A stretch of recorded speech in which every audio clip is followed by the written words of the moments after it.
Football তো বটেই, দেশের ক্রীড়াঙ্গনেরই এখন সব থেকে বড় তারকা হামজা চৌধুরী। গণ্ডিটাকে শুধু খেলাধুলার অঙ্গন না রেখে সামগ্রিক করলেও সবার আগে হামজার নামটাই আসবে বারবার। পণ্য বাজারে তাই হামজার চাহিদা এখন প্রবল। বড় বড় ব্র্যান্ডগুলো নিজেদের ছাতার নিচে হামজাকে নিয়ে আসতে মরিয়া হয়ে উঠেছে।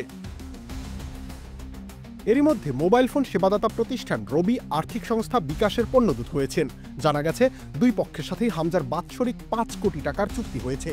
ইতিহাস বলে এর আগে ব্র্যান্ড অ্যাম্বাসেডর হিসেবে এত বাজার দর আর কেউ হাঁকেননি। শাহ সিমেন্ট নিজেদের পণ্যের দূত করেছেন হামজাকে। বিসওয়াক্স আর ভিটামিন ই সমৃদ্ধ স্কোয়ারের ময়শ্চারাইজিং মেরি লিপ কেয়ার, এবার হাসুন প্রাণ খুলে।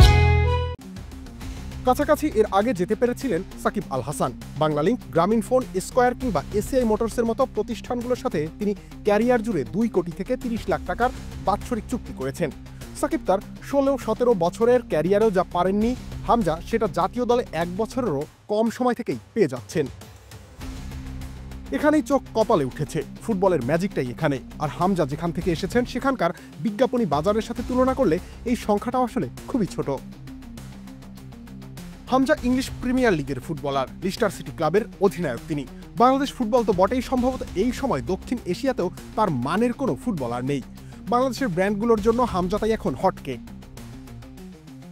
এমনকি সেই অর্থে বাংলাদেশে এখন তেমন বড় কোনো সুপারস্টারের অস্তিত্ব নেই যাদের নিয়ে বড় পণ্যের ব্র্যান্ডিং করা যায়। শুধু খেলাধুলা কিংবা শোবিজেই কয়েকজন আছেন যাদের দিয়ে বিপণনের কাজ চলে যায়।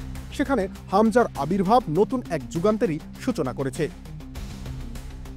রবিউল ইসলাম রনি, খেলা ৭১।